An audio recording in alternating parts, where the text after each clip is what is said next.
அனைவருக்கும் வணக்கம். ஐம் வாசுகி.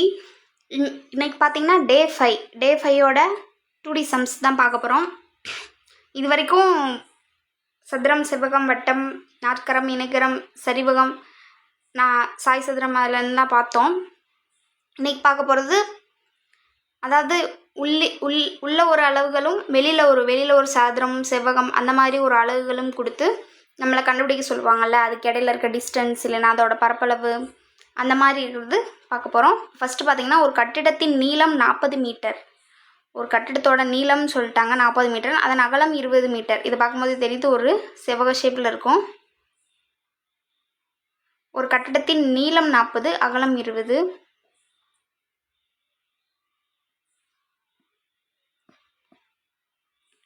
கட்டிடத்தை சுற்றி வேலியில் 1 மீட்டர் அகலத்திற்கு பாதை.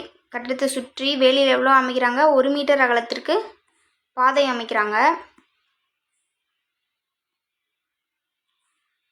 பாதை அமைக்கப்பட்டிருந்தால் பாதையின் பரப்பு என்னன்னு கேட்குறாங்க. ஆல்ரெடி உள்ளே 20 மீட்டர் அகலமும் 40 மீட்டர் நீளமும் உள்ள ஒரு பாதை இருக்குது, கட்டிடம் இருக்குது. அதை சுற்றி வேலி 1 மீட்டருக்கு அனுப்பிச்சிருக்காங்க. அப்போ புதுசாக என்ன கிடச்சிருக்கும்?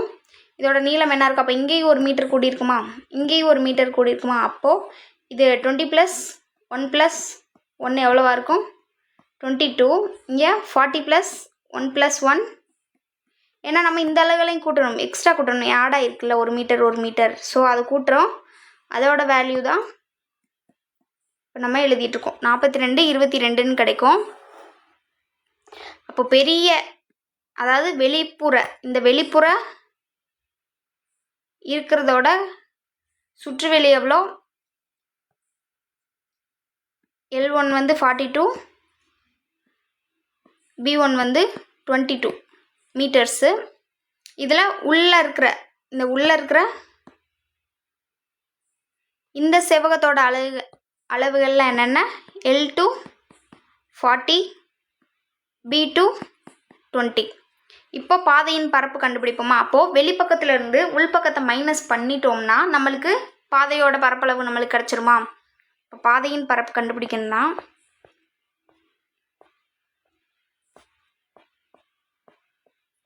பாதையின் பரப்பு கண்டுபிடிக்கும்போது நம்ம வெளிப்பக்க பரப்பையும் உள்பக்க பரப்பையும் மைனஸ் பண்ணும்போது நம்மளுக்கு அந்த இடைப்பட்ட பரப்பு கிடச்சிரும்.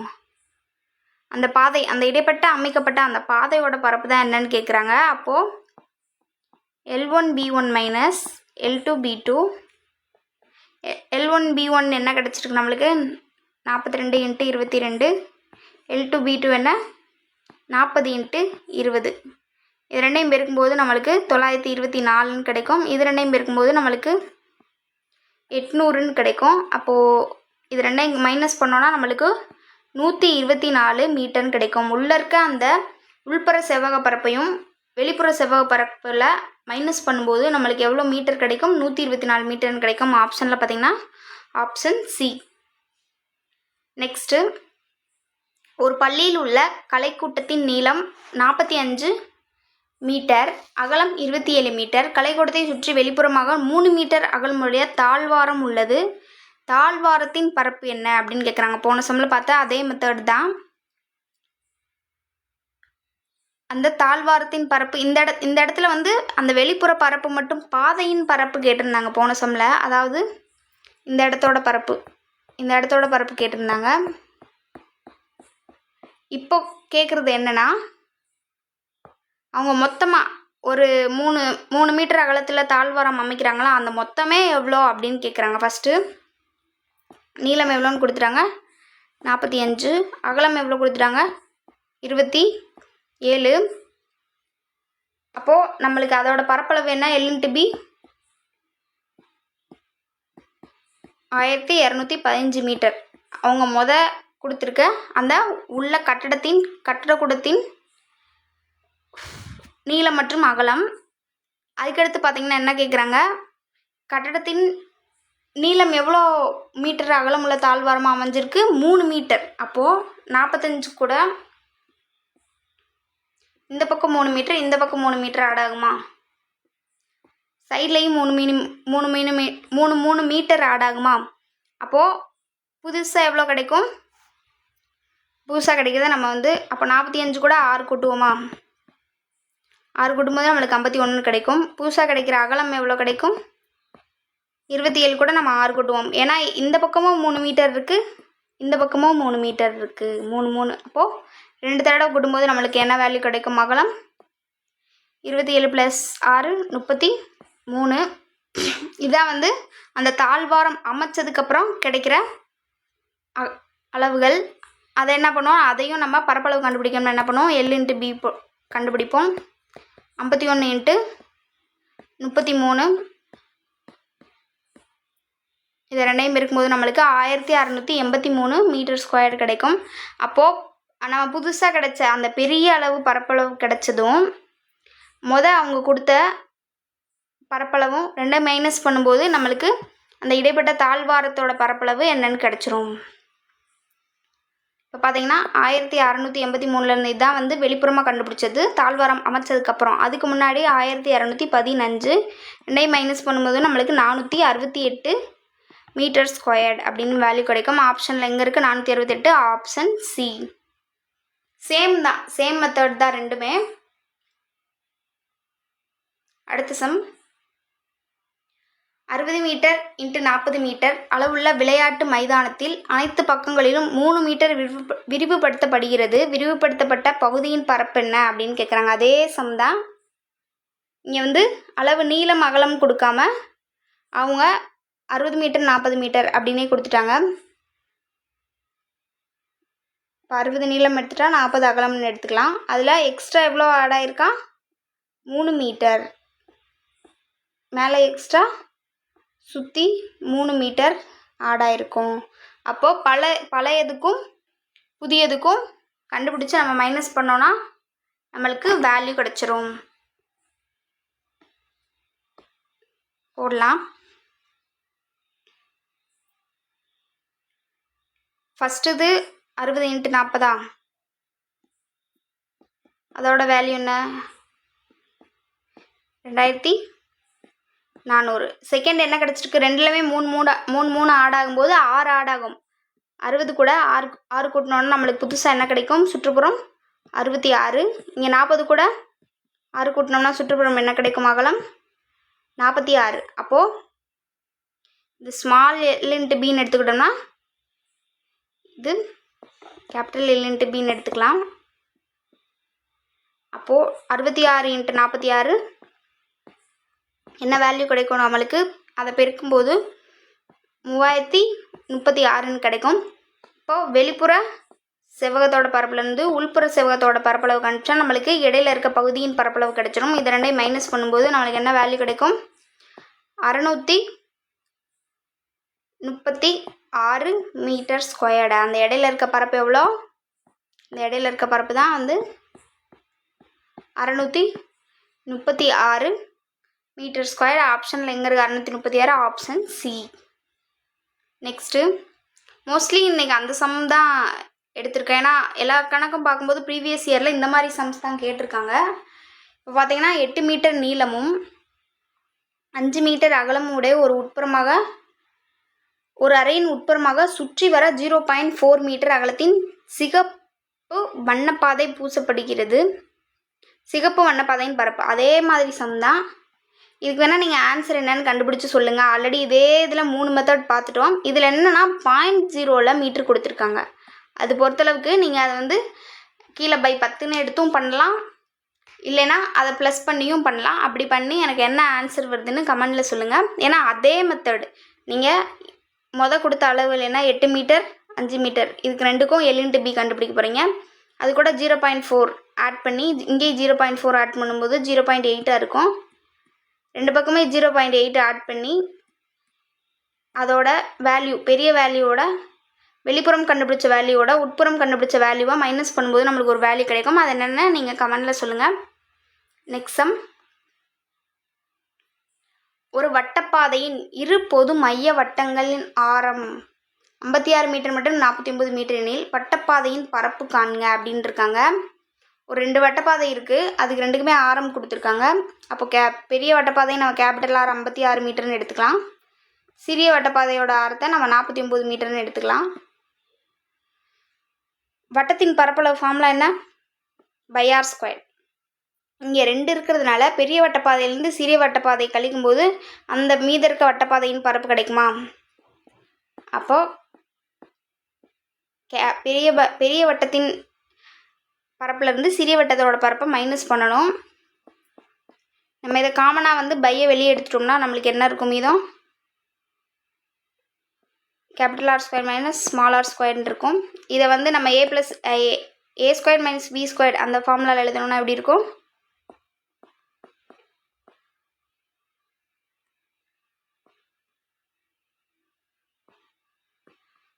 ரெண்டு தடவை எழுதிக்கலாமா?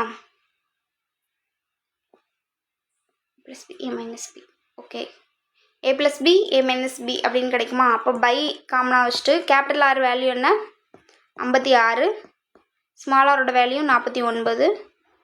இந்த இடத்துல கேபிட்டல் ஆரோட வேல்யூ 56, ஸ்மால் ஆரோட வேல்யூ 49. இப்போ பைக் பதிலாக நம்ம 22/7 எடுப்போம். இது ரெண்டும் கூட்டும்போது நம்மளுக்கு வேல்யூ 105ன்னு கிடைக்கும். இது ரெண்டும் மைனஸ் பண்ணும்போது நம்மளுக்கு 7ன்னு கிடைக்கும். இந்த 7க்கும் இந்த 7க்கும் கேன்சல் பண்ணிட்டோம்னா நம்மளுக்கு பேலன்ஸ் எவ்வளோ இருக்கும்? 22 × 105 அப்படின்னு நம்மளை பெருக்குவோம். இது ரெண்டும் பெருக்கும்போது நம்மளுக்கு என்ன வேல்யூ கிடைக்கும்னா 2310 மீட்டர் ஸ்கொயர்டு அப்படின்னு நம்மளுக்கு வேல்யூ கிடைக்கும். ஆப்ஷனில் எங்கே இருக்குதுன்னு பார்த்தீங்கன்னா 2310 ஆப்ஷன் பியில் இருக்குது. அடுத்து 14 மீட்டர் அகலமுடைய ஒரு வட்டமான ஓடுபாதையின் உள் சுற்றளவு 440 மீட்டர். 14 மீட்டர் அகலமுடைய ஒரு வட்டமான ஓடுபாதையில் உள்ள சுற்றளவு 440 மீட்டர் ஆகும். வெளிவட்டத்தின் ஆரத்தை காண்க அப்படின்னு கேட்டிருக்காங்க. வட்டத்திற்குள்ள ஆரம் எவ்வளோ நம்மளுக்கு தெரியாது, அதனால அதை ஆறுன்னு வச்சுப்போம். அதோட சுற்றுவளவு எவ்வளோன்னு சொல்லியிருக்காங்க. வட்டத்தின் சுற்றளவு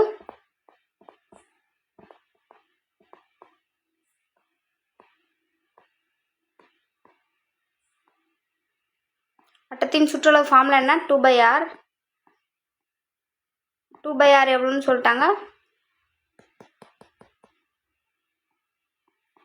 440 மீட்டர் அப்படின்னு சொல்லிட்டாங்க. நம்மளுக்கு என்ன தேவைப்படுது? ஆர் வேல்யூ தேவைப்படுது.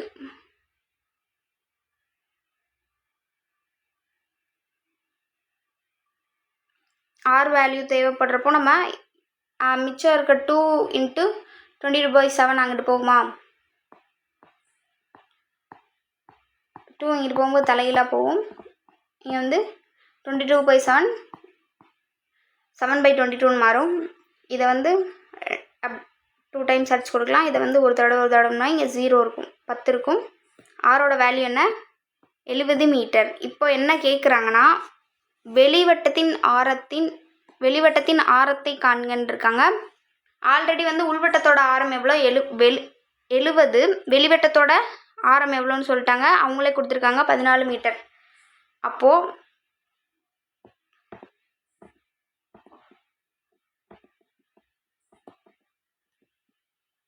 வெளிவட்டத்தின் ஆரம் +14, 70 + 14 ரெண்டையும் கூட்டும்போது நம்மளுக்கு 84 மீட்டர் கிடைக்கும். அப்போ மொத்தமாக சேர்ந்து அதோட ஓடு பாதையில் உள்ள சுற்றளவும் கொடுத்துட்டாங்க, அதோட வெளிவட்டத்தின் ஆரத்தை காண்கிட்டு இருக்காங்க. அப்போ அது ரெண்டையும் கூட்டும்போது நம்மளுக்கு வெளிவட்டத்தில் மொத்தம் எவ்வளோ ஆரம் கிடைக்கும்? 84 மீட்டர் கிடைக்கும். Option B. அடுத்து மீட்டர் இங்கே மறைஞ்சிருக்கு. 4 சென்டிமீட்டர் ஆரமாக கொண்ட அரைவட்டத்தின் உள் அமைந்த மிகப்பெரிய முக்கோணத்தின் பரப்பளவுன்னு கேட்குறாங்க. 4 சென்டிமீட்டர் ஆரமாக கொண்ட 4 சென்டிமீட்டர் ஆரன்றப்போ அதோட விட்டம் 8 சென்டிமீட்டராக இருக்கும். அரைவட்டத்தில் உள்ள அமைந்த மிகப்பெரிய முக்கோணத்தின் பரப்பளவு என்னன்னு கேட்குறாங்க. இங்கே ஆரம்னு இருக்கப்போ எல்லா இடத்துலையும் ஒரே அளவு தானே ஆரம் இருக்கும். இப்போ இங்கே 4 சென்டிமீட்டர் இருக்குன்னா அதுக்குள்ளே எந்த இடத்துல நம்ம ஆரம் வரைஞ்சாலும் 4 சென்டிமீட்டர் தான் இருக்கும். அதில் மிகப்பெரிய முக்கோணத்தின் பரப்பளவு அப்படி என்னன்னு கேட்குறாங்க. அப்போது அதோட விட்டம் எவ்வளவா இருக்கும்? உயரமும் 4 தான் இருக்கும், அதோட ஆரமும் 4 தான் இருக்கும். இப்போது மிகப்பெரிய அவங்க என்ன கேட்டிருக்காங்கன்னா மிகப்பெரிய முக்கோணத்தின் பரப்பளவு அப்படின்னு கேட்குறாங்க. அப்போ அது ஒரு செங்கோண முக்கோணமாக அமையுமா?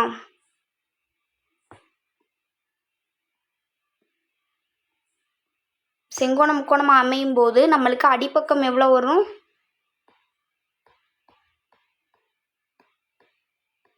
அடிப்பக்கம் 2r இருக்கும். 2 × r 8 சென்டிமீட்டராக இருக்கும். அதோட ஆரமும் உயரமும் ஒரே தானே இருக்கும். இப்போ ஒரு பக்கம் ஆரை நீங்கள் எடுத்துக்கிட்டிங்கன்னா அதுவே தான் எல்லா அளவுக்கும் இருப்பீங்க, எல்லா அளவுக்கும் எடுப்போம். அப்போது உயரம் என்னவாக இருக்கும்? அதே 4 சென்டிமீட்டராக தான் இருக்கும். அப்போ முக்கோணத்தின் பரப்பளவு ஃபார்முலா என்ன? 1/2 × b × h. அப்போது 1/2 × b எவ்வளோ? 8, h எவ்வளோ நம்மளுக்கு? 4. ரெண்டையும் அடித்து கொடுக்கும்போது நம்மளுக்கு என்ன கிடைக்கும்? 2 16 சென்டிமீட்டர். உங்களுக்கு புரியுதா? அவங்க ஒரு 4 சென்டிமீட்டர் ஆரமுள்ள வட்டம்னு சொல்லிட்டாங்க. அது 8 சென்டிமீட்டர் விட்டமாக இருக்கும். அதுலேருந்து பெருசாக எவ்வளோ செங்கோண முக்கோணத்தை அமைக்கும்? முடிஞ்சளவு எவ்வளோ பெரிய செங்கோண முக்கோணத்தில் அமைக்கும்? உள்ளே வரைகிற ஒவ்வொரு ஆரமுமே நம்மளுக்கு ஒரு ஆரத்தோட வேல்யூ அதே 4 சென்டிமீட்டராக தான் இருக்கும். அந்த மாதிரி இருக்கும்போது எவ்வளோ பெரிய செங்கோண முக்கோணத்தை அமைக்கும் அப்படின்னு அவங்க கேட்குறாங்க. அப்படி பார்க்கும்போது 16 சென்டிமீட்டர். நெக்ஸ்ட்டு, ஒரு சதுரத்தின் பக்கங்களை தொட்டு செல்லும் உள்வட்டம் மற்றும் முனைப்புள்ளி வழியே செல்லும் வெளிவட்டத்தின் பரப்புகளின் விகிதம் அப்படின்னு கேட்குறாங்க. ஒரு சதுரத்தின் பக்கங்களை தொட்டு செல்லும் உள்வட்டம், ஒரு சதுரம் இருக்குது, அதை தொட்டு செல்கிற ஒரு உள்வட்டம் இருக்குது. அந்த உள்வட்டத்தின் முனைப்புள்ளிகள் வழியே செல்லும் வெளிவட்ட பரப்புகளின் விகிதம். முனைப்புள்ளிகள் வழியே செல்கிற அந்த வெளிவட்ட பரப்புகளின் விகிதம் என்னன்னு கேட்குறாங்க. இப்போ சதுரத்தோட பக்கம் ஏன்னு வச்சுக்கிறோமா?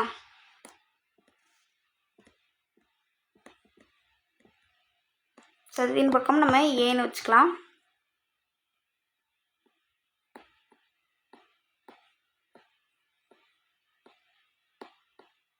அப்போது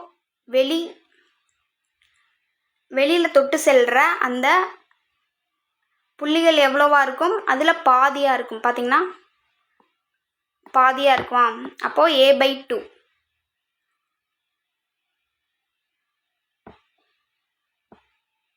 வெளிவட்டத்தின்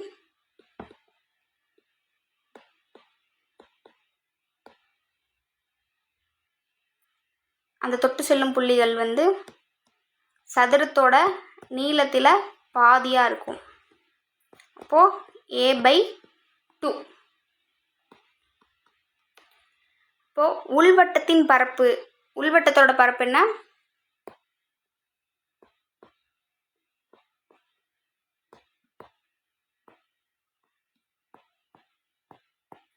ஒரு வட்டத்தின் பரப்பளவுனா r². இந்த இடத்துல r வேல்யூ நம்மளுக்கு என்ன எடுத்திருக்கோம்?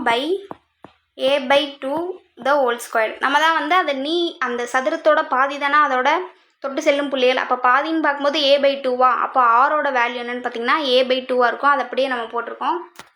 இதை a²/4 அப்படின்னு எழுதலாமா?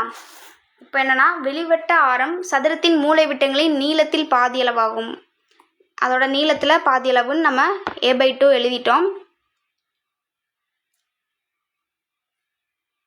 இதில் பாதியளவு தான் அந்த வட்டத்தோட நீளத்துக்கும் பாதியளவு தான் அப்படின்ட்டு இருக்காங்க. வெளிவட்டம் இப்போ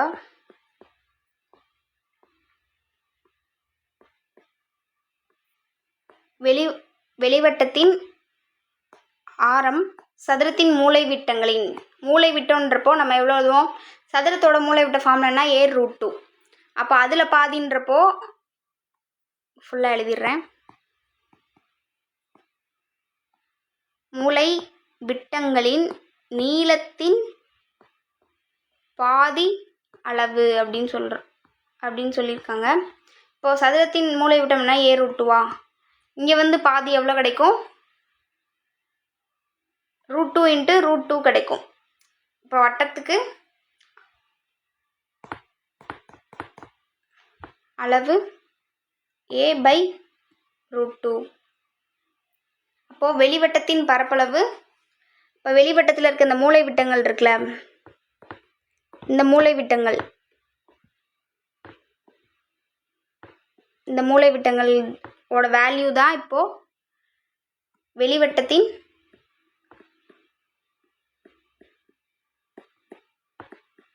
பரப்பளவு.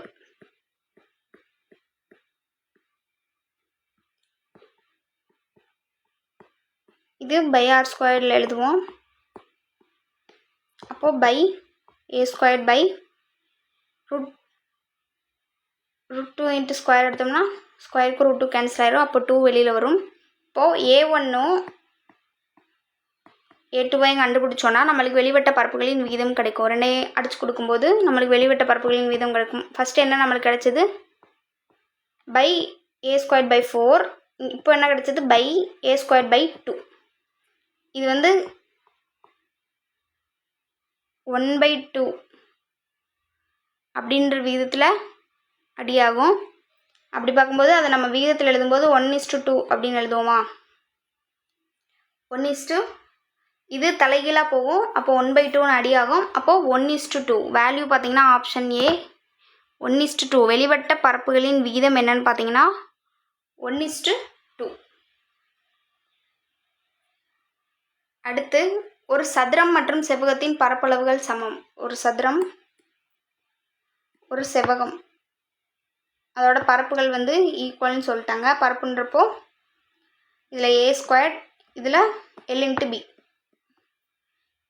சமம். அப்படின்னு சுற்றளவுகள் முறையே P1 மற்றும் P2 எனில் அவற்றின் சுற்றளவுகள் என்ன இருக்கும்? இதோட சுற்றளவு என்ன? 4A. இதோட சுற்றளவு 2L + B.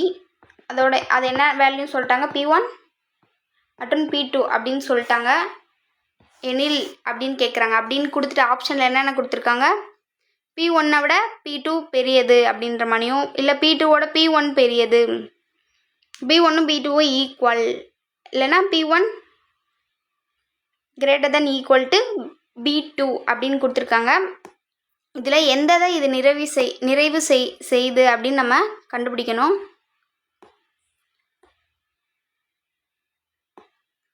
அப்படி பார்க்கும்போது சதுரத்தின் பரப்பளவு ஏரியா வந்து ஏ ஸ்கொயர்டு, இது வந்து எல் இன்ட்டு பி, இது 4A, இது 2L + B. அப்போது 4A = 2, 4A = 2L + B. இப்போது ஏ வேல்யூ இங்கே இருக்கும்போது 2L + B 4 அந்த பக்கம் போகுமா? 2L + B by 4 அடிச்சு கொடுத்தனா இது 2 டைம்ஸும் இது 1 டைமும் அடியாகும். அப்போ A L + B by 2.